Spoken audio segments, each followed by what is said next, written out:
সময় তখন রাত 1:30। এয়ার ট্রান্সাট ফ্লাইট 236 ঘুটঘুটে অন্ধকারের মধ্যে আটলান্টিক মহাসাগরের ওপর দিয়ে টরন্টো থেকে লিসবনের দিকে যাচ্ছিল।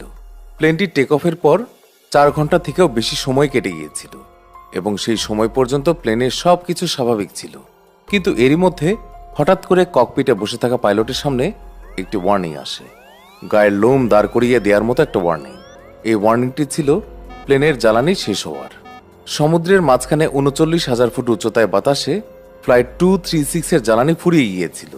জ্বালানি ফুরিয়ে যাওয়া দেখে পাইলটরা হতবাক হয়ে গিয়েছিলেন, কারণ তারা তখন আটলান্টিক মহাসাগরের মাঝখানে ছিলেন এবং দূর দূরান্ত পর্যন্ত মাটির কোনো চিহ্ন ছিল না। অর্থাৎ এখন পাইলটদের সামনে কেবল একটাই অপশন ছিল, আর তা ছিল বিমানে বসে থাকা 293 জন যাত্রী নিয়ে আটলান্টিক মহাসাগরে ডুবে প্রাণ দেয়া, যা প্রায় নিশ্চিতই ছিল। কিন্তু এরই মধ্যে হঠাৎ করে বিমানটির সাথে এমন কিছু ঘটে যা বেশ অবাক করার মতো ছিল। তো কি এমন ঘটেছিল সমুদ্রের মাঝখানে বাতাসে 39,000 ফুট উচ্চতায় এয়ার ট্রান্সাট ফ্লাইট 236 এর সাথে, সেটাই জানবেন আজকের ভিডিওতে। তাহলে চলুন আর দেরি না করে আজকের এই ইন্টারেস্টিং ভিডিওটি শুরু করে ফেলি। এই গল্পটি শুরু হয় কানাডার টরন্টো পিয়ারসন আন্তর্জাতিক বিমানবন্দর থেকে 23 আগস্ট 2001 সালে স্থানীয় সময় অনুসারে রাত 8:52 এয়ার ট্রান্সাট এয়ারলাইনের এয়ারবাস A330 কানাডার টরন্টো থেকে পর্তুগালের লিসবনের উদ্দেশ্যে যাত্রা করে। এটি একটি 7 ঘন্টা দীর্ঘ ননস্টপ ফ্লাইট ছিল, যেটিতে 293 জন প্যাসেঞ্জার্স, 2 জন পাইলট এবং 13 জন ক্রু সদস্য ছিলেন। টেক অফের আগে বিমানটিতে প্রায় 46.9 মেট্রিক টন জ্বালানি ভর্তি করা হয়েছিল, যা প্রয়োজনের চেয়েও 4.5 টন বেশি ছিল। প্লেনটি চালাচ্ছিলেন 48 বছর বয়সী ক্যাপ্টেন রবার্ট পিসে এবং 28 বছর বয়সী ফার্স্ট অফিসার ডার্ক ডি এগার। ক্যাপ্টেন পিসের প্রায় 16,800 ঘন্টা বিমান চালানোর অভিজ্ঞতা ছিল, যার মধ্যে 796 ঘন্টা তিনি এয়ারবাস A330 কাটিয়েছেন। অন্যদিকে ফার্স্ট অফিসার ডি এগারের প্রায় 4,800 ঘন্টার ফ্লাইট এক্সপেরিয়েন্স ছিল, যার মধ্যে 386 ঘন্টা তিনি এয়ারবাস A330 চালিয়েছিলেন, যার মানে ছিল এই 2 পাইলটই খুবই অভিজ্ঞ ছিলেন।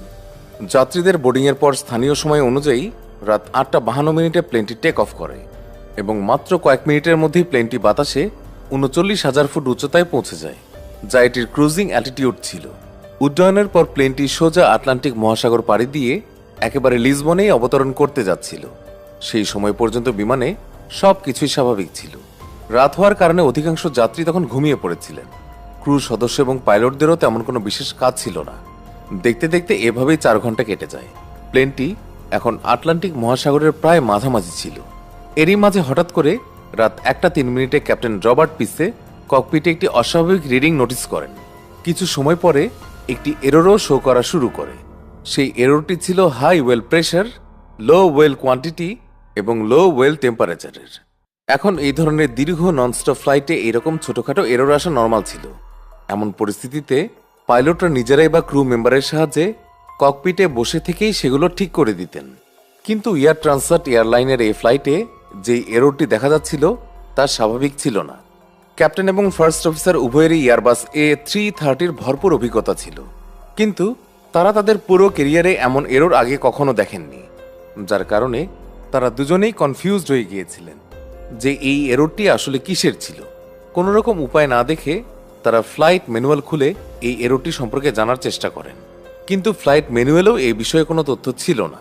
এখন যদি পাইলটরা চাইতেন তাহলে এই এররটি ইগনোরও করতে পারতেন, কিন্তু এটা স্পষ্ট যে কোনো পাইলট যাত্রী ভর্তি ফ্লাইট নিয়ে সমুদ্রের মাঝখানে কোনো রকম ঝুঁকি নিতে চাইবেন না, যার কারণে ক্যাপ্টেন পিসে এই এররটি সম্পর্কে জানতে এয়ার ট্রান্সাটের মেইনটেন্যান্স কন্ট্রোল সেন্টারের সঙ্গে যোগাযোগ করেন।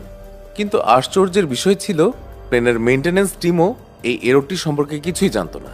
তবে মেইনটেন্যান্স টিম পাইলটদের পরামর্শ অবশ্যই দিয়েছিল যে তারা যেন লাগাতার ওই এররটির উপর নজর রাখেন আর যত দ্রুত সম্ভব তারা ওই এররটি সম্পর্কে জানার চেষ্টা করবেন।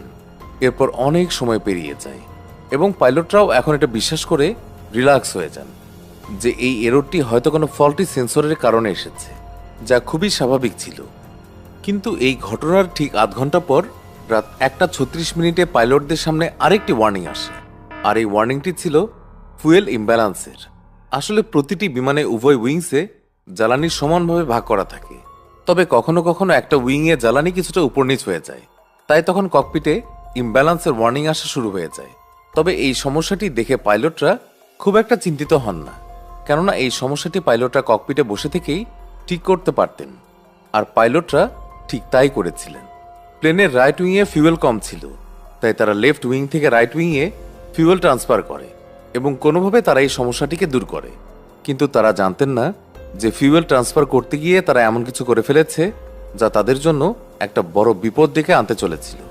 এই ফিউয়েল ট্রান্সফারের পর তো এমন একটা সমস্যা শুরু হয় যা পাইলটদের হতভম্ব করে দেয়।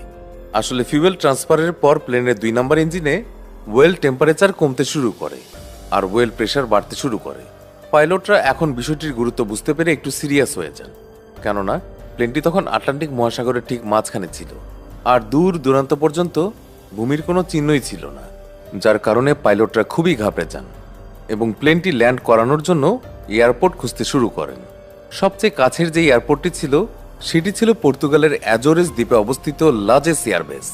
পাইলটরা অবিলম্বে এয়ারপোর্ট কর্তৃপক্ষের সঙ্গে যোগাযোগ করেন এবং ইমার্জেন্সি ল্যান্ডিংয়ের অনুমতি চান। আর কিছুক্ষণ পর তারা অনুমতি পেয়েও যান। এরপর তারা আর দেরি না করে দ্রুত বিমানটিকে অ্যাজোরেসের দিকে ঘুরিয়ে ফেলেন।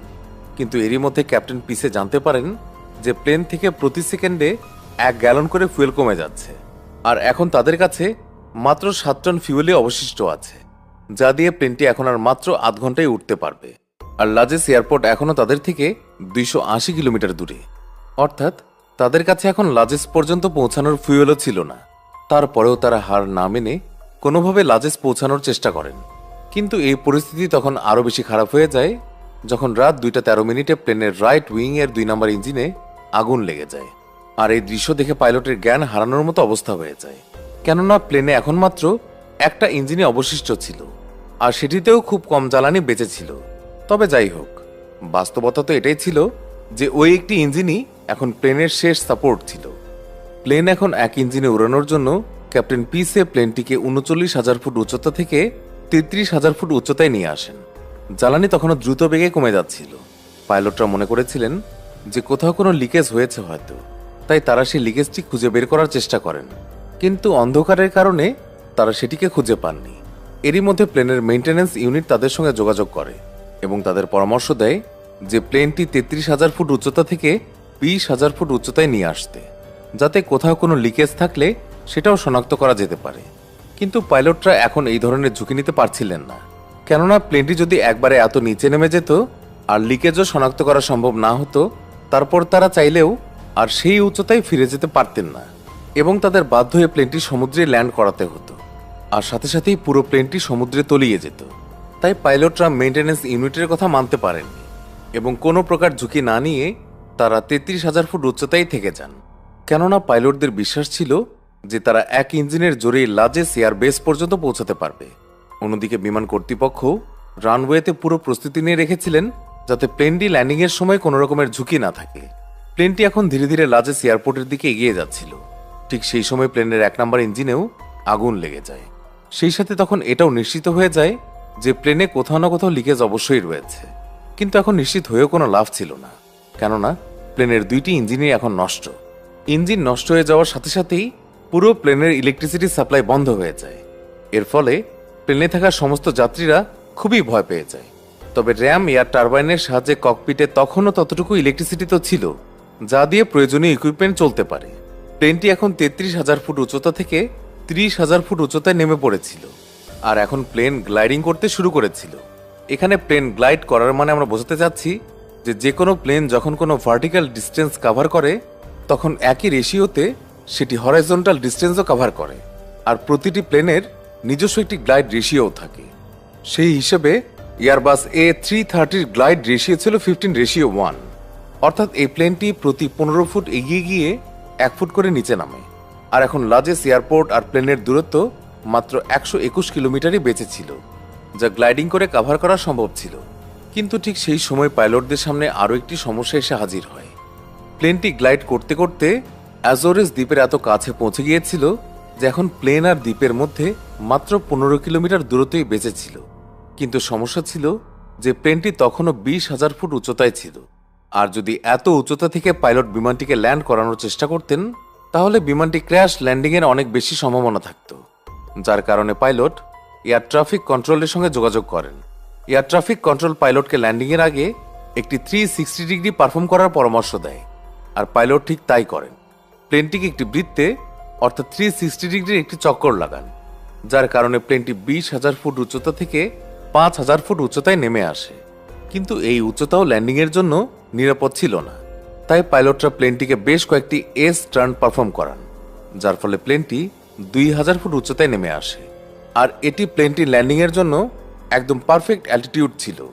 পাইলটরা এখন বিমানটিকে লাজেস এয়ারবেস রানওয়েতে নিয়ে আসেন, কিন্তু এই ধরনের ল্যান্ডিংও বিপদমুক্ত ছিল না, কেননা ল্যান্ড করার সাথে সাথেই প্লেনের 12টি চাকার মধ্যে 8টি চাকা সম্পূর্ণভাবে লকড হয়ে যায়, আর প্লেনের গতিও 370 কিলোমিটার পার আওয়ার ছিল। এত হাই স্পিডে থাকার কারণে প্লেনটি রানওয়ে স্পর্শ করার সাথে সাথেই একটি শক্তিশালী বাউন্স খায়, তারপর রানওয়েতে এগিয়ে যেতে শুরু করে। প্রায় 2300 মিটার চলার পর বিমানটি থেমে যায়। ততক্ষণে বিমানের বেশিরভাগ টায়ারই ফেটে গিয়েছিল, কিন্তু বিমানবন্দরের ক্রুদের সতর্কতার কারণে বিমানটি বড় ধরনের দুর্ঘটনার হাত থেকে বেঁচে গিয়েছিল। ল্যান্ডিংয়ের সময় যাত্রীরা প্লেনের ভেতরে প্রচুর দৌড়াদৌড়ি শুরু করে দিয়েছিল, যার কারণে প্রায় 14 জন যাত্রী এবং 2 জন ক্রু সদস্য ছোটখাটো আঘাত পেয়েছিল, তবে কেউই বড় কোনো ক্ষতির সম্মুখীন হননি। পরবর্তীকালে এয়ার ট্রান্সাট এয়ারলাইনের ফ্লাইট 236 ইঞ্জিন ছাড়াই পৃথিবীর ইতিহাসের সবচেয়ে লম্বা দূরত্ব 121 কিলোমিটার পর্যন্ত গ্লাইড করা প্রথম প্লেন হয়ে উঠেছিল, তাই এটিকে অ্যাজোরেস গ্লাইডারও বলা হয়। ঘটনার পর পর্তুগিজ অ্যাভিয়েশন ইনভেস্টিগেশন ডিপার্টমেন্ট বা জিপিআইএ তদন্ত করে জানতে পারে যে টেক অফের আগে মেইনটেনেন্স কর্মীরা প্লেনের হাইড্রোলিক সিস্টেমে একটি ভুল পার্ট ইনস্টল করে দিয়েছিলেন, যার কারণে টেক অফের কিছুক্ষণ পরেই সেই পার্টটি নষ্ট হয়ে যায় এবং ফিউয়েল লিকেজ শুরু হয়ে যায়, যার কারণে প্লেনের 2টি ইঞ্জিনই পুড়ে যায়। এই ঘটনায় এয়ার ট্রান্সফারও দোষী ছিল, তাই কানাডিয়ান সরকার কোম্পানিটির উপর আনুমানিক $2,50,000 কানাডিয়ান জরিমানা লাগায় এবং এয়ারবাসও ভবিষ্যতে তাদের সমস্ত প্লেনে প্রয়োজনীয় পরিবর্তন আনে, যাতে আগামী সময়ে এই ধরনের সমস্যার সম্মুখীন আর হতে না হয়। তো বন্ধুরা, এই ছিল আজকের ভিডিওটি আপনাদের কাছে কেমন লাগলো তা আমাদেরকে কমেন্ট করে অবশ্যই জানাবেন। ভালো লেগে থাকলে অবশ্যই একটি লাইক করবেন। নিয়মিত এরকম ইন্টারেস্টিং এবং ইনফরমেটিভ ভিডিও দেখতে আমাদের অদ্ভুত বাংলা চ্যানেলটিকে এখনই সাবস্ক্রাইব করে রাখুন। ধন্যবাদ সবাইকে।